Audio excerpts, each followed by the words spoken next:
Welcome to Things You Don't Know. Today, we're going to be talking about one of my favorite drinks, Kool-Aid, where it came from, who invented it, how it became one of America's best known drink mixes, and why it remains part of popular culture for more than a century after its beginnings. Yeah, for many people, Kool-Aid brings back memories of childhood. It has been served at birthday parties, summer cookouts, school events, family reunions, and community gatherings for generations. But Kool-Aid has a much longer history than many people realize.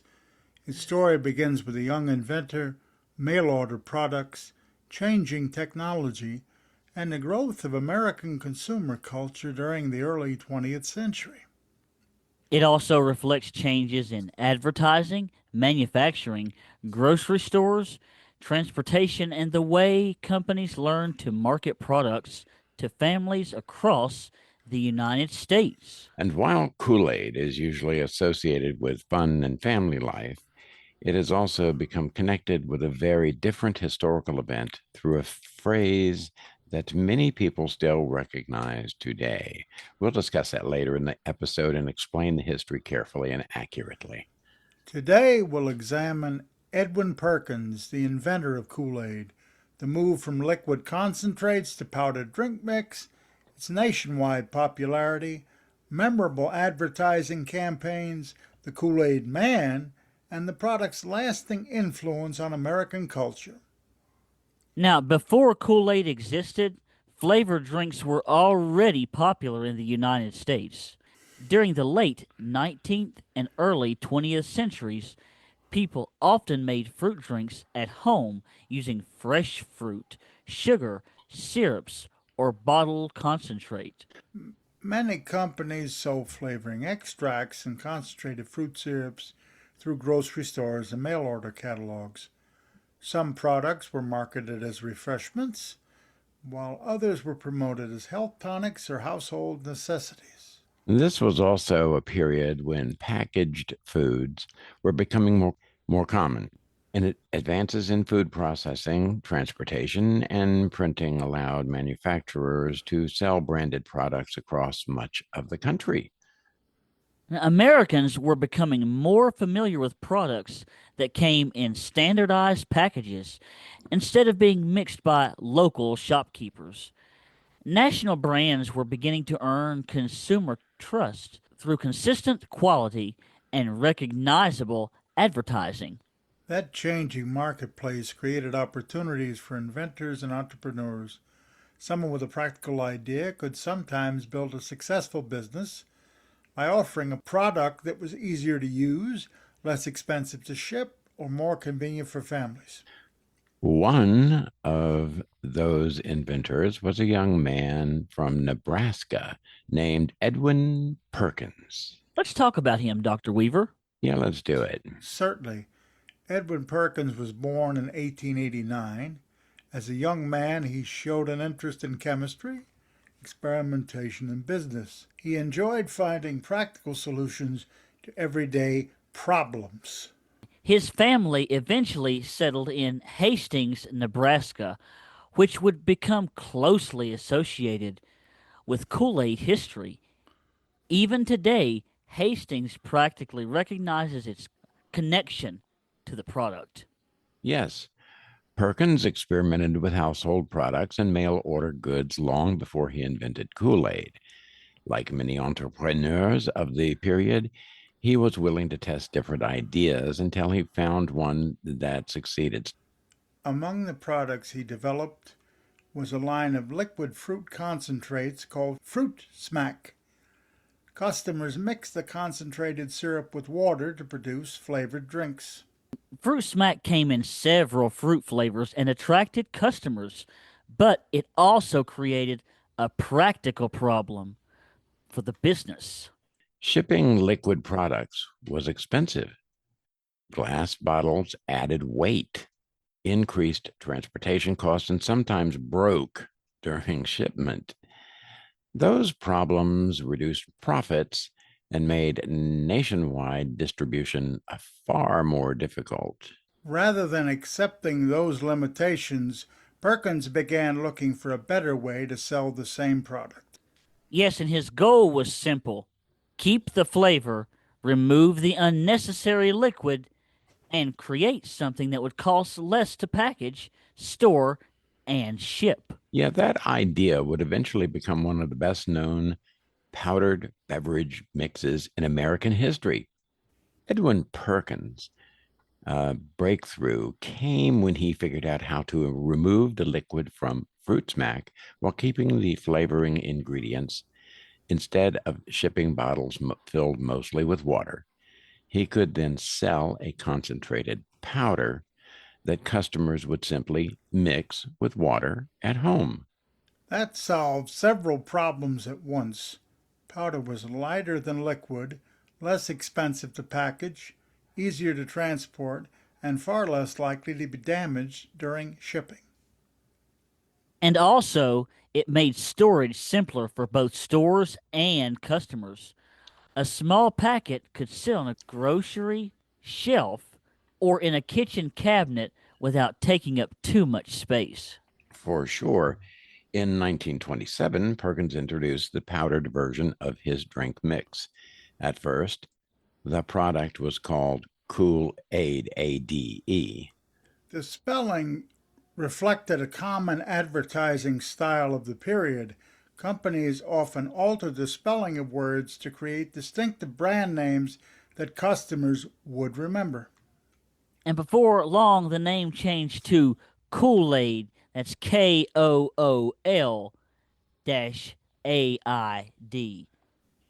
Kool-Aid. Yeah.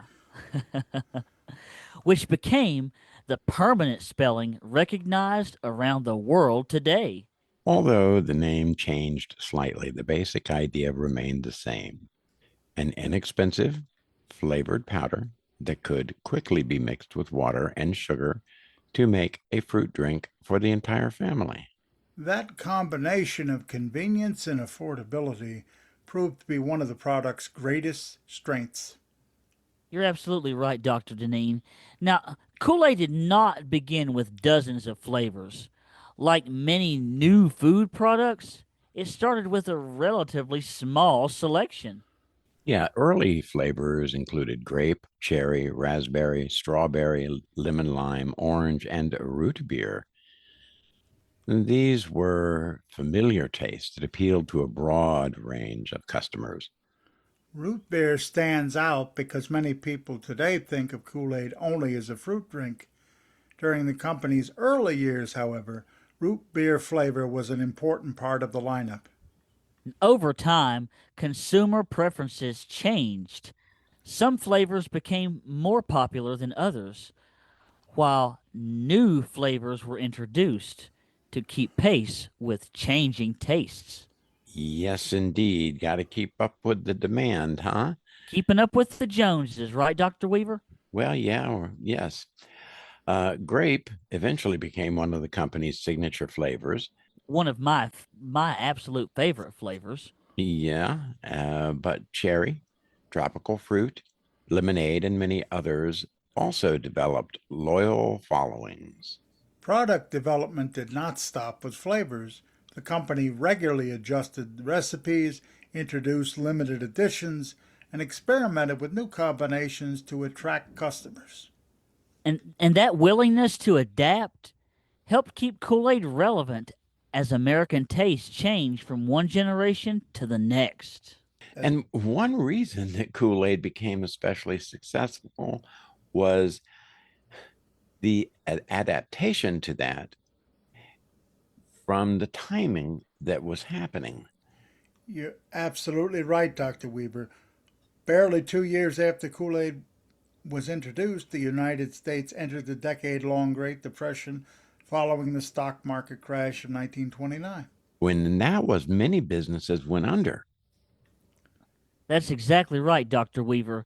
And families across the country suddenly faced unemployment, lower incomes, and difficult financial decisions. And this was a critical point because every purchase mattered. Sounds pretty familiar to me. Me too. Products that offered good value often performed better during those years than expensive luxury items. Kool-Aid certainly fit that environment well. One small packet, which cost a nickel at that time, could make a pitcher of a flavored drink at a relative low cost compared to many bottled beverages. Parents could serve a drink that children enjoyed without spending all that much money.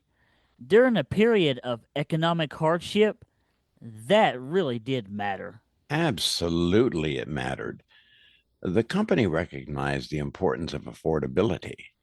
Prices remained low enough that many families continued buying the product despite very difficult economic conditions.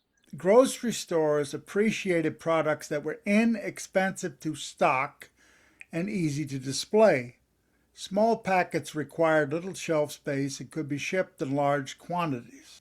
By meeting practical needs during one of the most challenging periods in American economic history, Kool Aid became familiar to millions of households. As the economy gradually recovered, Kool-Aid was already becoming a recognized national brand. Yeah, you're really right. Improvements in highways, rail transportation, trucking, and food distribution allowed products to reach communities across the country more efficiently than previously. That's right, Dr. Weaver. National advertising also expanded. Newspapers, magazines, store displays, and later radio helped companies introduce familiar products to consumers, even thousands of miles away. Consistency became one of Kool-Aid's advantages. A customer buying a packet in Nebraska expected and got the same flavor and quality as someone buying one in New York, Texas, California, or even in Canada. That reliability helped to build consumer confidence. Families often remained loyal to brands they trusted, especially when those brands consistently delivered the same product year after year. By the middle of the 20th century, Kool Aid had become more than simply a powdered drink mix. It had become a familiar part of American grocery stores, kitchens, and family routines. Yeah, although recipes and manufacturing methods have changed over the years, the basic concept behind Kool Aid has remained remarkably consistent. The classic product is a flavored powdered drink mix. The powder contains food acids for tartness, flavoring ingredients, coloring, and other carefully measured ingredients that help produce a consistent taste. Now, despite what people may think, the traditional packets do not contain sugar. The sugar is added by the person that is preparing the drink. For decades, the directions have generally called for mixing the packet with water and adding sugar separately. Yeah, that gave families more flexibility. They could prepare the drink exactly as directed, or use a little less sugar, or adjust the sweetness to their own preferences. In modern manufacturing plants, ingredients are measured with extreme precision, blended in large batches, tested for quality, and packaged using highly automated equipment. That's right, Dr. Dineen. Now, quality control is a very important part of the process. Manufacturers regularly test products to make sure that the packet contains the proper mixture and produces a consistent flavor. Yeah, once packaged, the drink mix is boxed, shipped to distribution centers, and then delivered to grocery stores and other retailers. It's a very good example of modern food manufacturing. Millions of individual packets can be produced efficiently while maintaining consistent quality from one package to the next. Kool Aid became successful not only because of the product itself, but also because of the way it was marketed. Yeah, during the 20th century, companies increasingly used advertising to create recognizable brands rather than simply selling products. Kool-Aid advertisements often focused on families, neighborhood gatherings, warm weather, and children enjoying refreshments together. Those advertisements helped connect the product to everyday life rather than just special occasions alone. The message was simple: Kool Aid was an affordable drink that families could enjoy regularly. And as a communications major, I have to say, marketing is a lot to a product. Oh, yeah, absolutely. Yes, sir. As television became more common after World War II, advertising changed again. Commercials could now combine music, animation, and memorable characters with the product itself. Now, that shift allowed companies to build stronger emotional connections with consumers, especially younger audiences who watch children's programming. By combining colorful packaging, familiar flavors, and consistent advertising, Kool Aid developed one of the most recognizable identities in the beverage industry. Yes, that is absolutely true. So, no discussion of Kool Aid would be complete without talking about the Kool Aid Man and the Kool Aid pitcher, if I might say so. The character first appeared in advertising during the 1950s as a smiling pitcher filled with Kool-Aid. Over time, the design became more animated and more expressive. Hmm. By the 1970s and the 1980s, the Kool Aid Man had become one of the best known advertising mascots in the United States.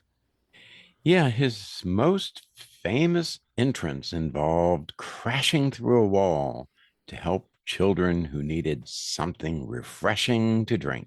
He would then deliver his familiar catchphrase, I'm sure we've all heard it, folks. Oh, yeah! The simplicity of the character helped make him memorable. He was easy to recognize immediately, even without seeing the product packaging. I think the "oh yeah" is recognizable enough. Yeah, that's true. Advertising mascots often became symbols for entire brands. The Kool Aid Man joined the ranks of other well known American advertising characters whose identities became closely tied to the products they represented. Over the decades, the character appeared in television commercials, comic books, toys, video games, clothing, promotional campaigns, and online media. I am ashamed to admit it, but when I was 5 years old, I dressed up as him for Halloween. Oh, I think that's cool. Don't be ashamed to admit that. I have always loved Kool Aid and the Kool Aid Man. Because, see, Dr. Dineen, even people who rarely drink Kool Aid, they often even recognize the Kool Aid Man immediately. And that just goes to show how successful the company's branding has been. Yes, indeed.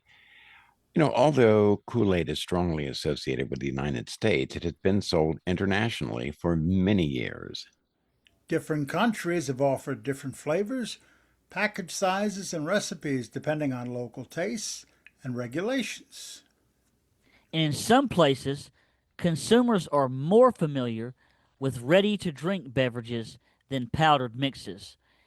In others, powdered drinks remain popular because they're economical to transport and to store. Yes, indeed. International food companies often adapt products to regional preferences.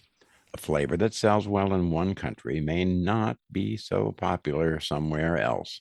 For example, there's a cucumber flavored Kool Aid in Saudi Arabia. Keep Hmm. that, you can have it, no thank you. That flexibility has helped keep Kool Aid relevant in different markets over many decades. Even so, the product's strongest cultural identity remains in North America, where generations of families grew up preparing Kool Aid at home and serving it at everyday gatherings. By the second half of the 20th century, Kool Aid had become more than a beverage, it had become part of American popular culture. References to Kool Aid appeared in television programs, movies, music, comic strips, advertisements, and even just everyday normal conversation. The product became familiar enough that audiences immediately understood the reference.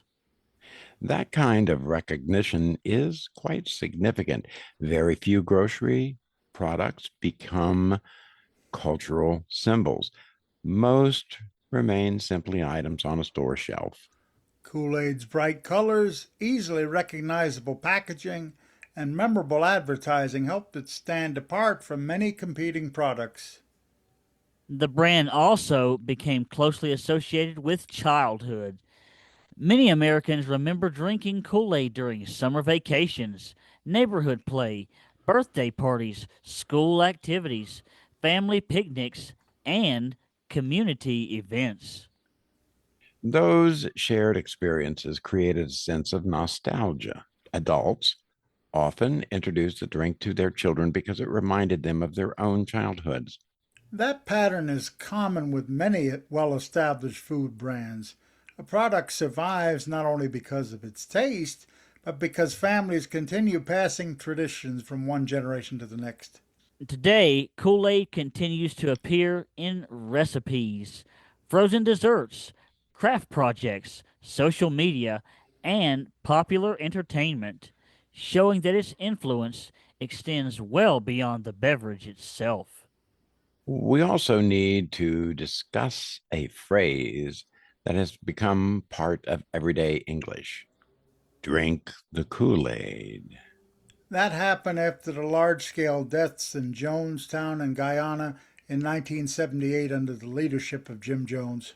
More than 900 members of Jones's organization, the People's Temple, died after being given a fruit flavored drink mixed with a deadly poison. The event shocked people around the world.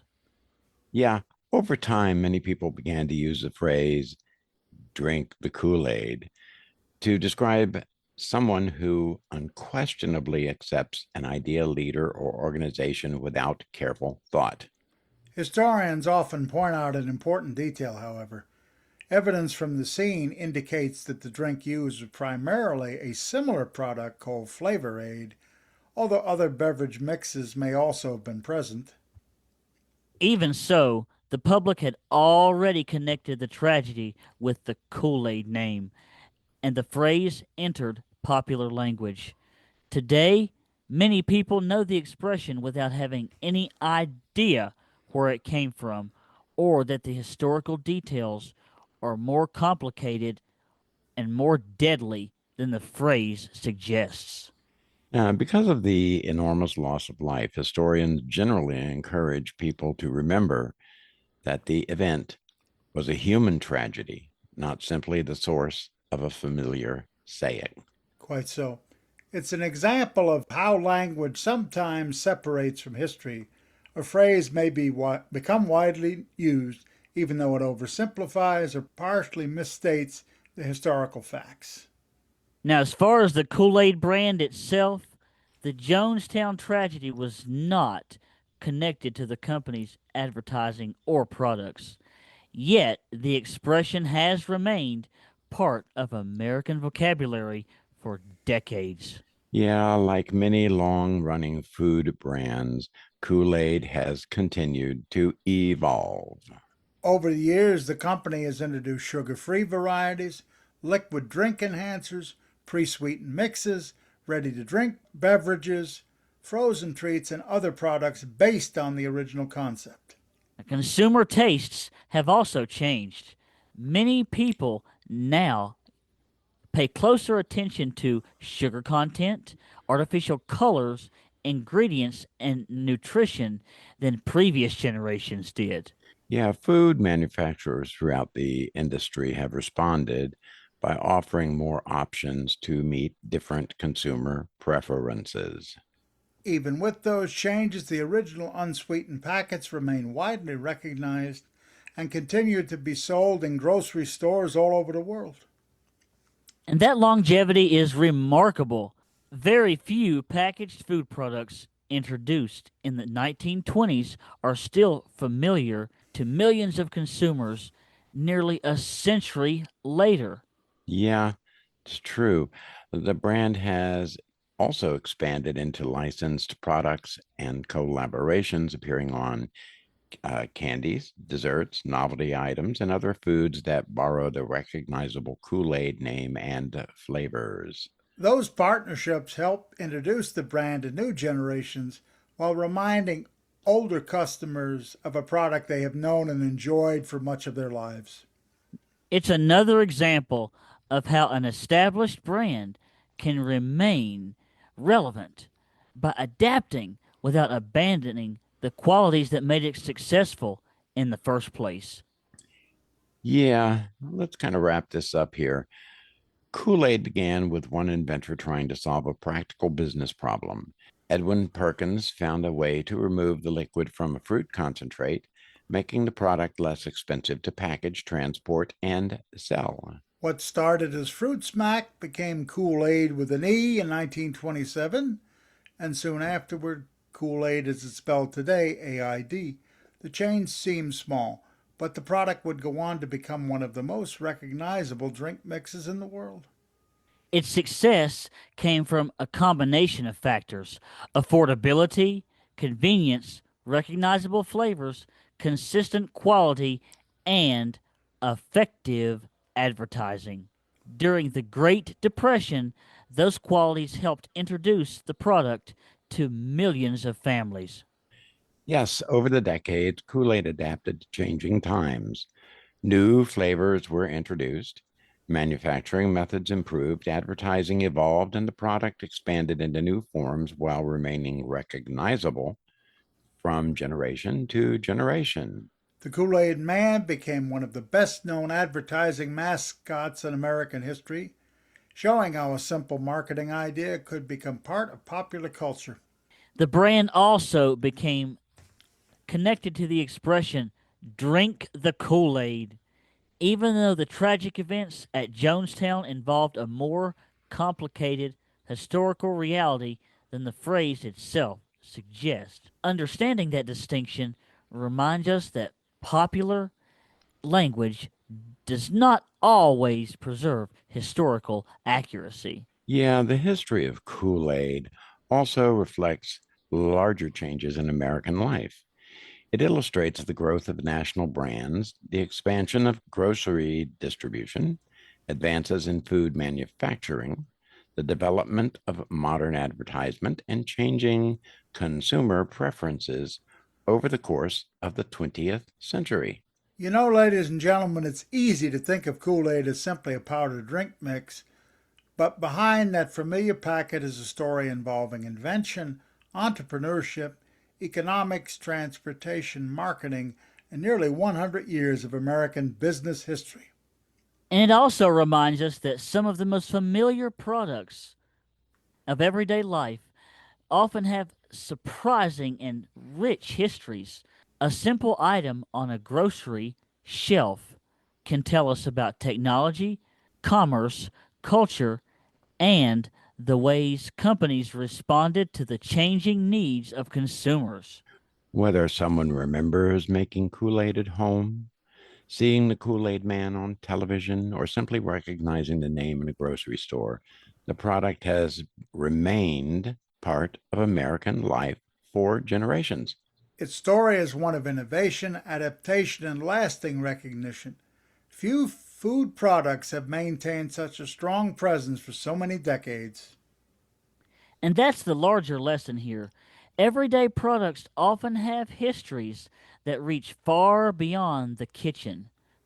They reflect the people who invented them, the businesses that improved them, and the generations and the consumers who made them part of daily life.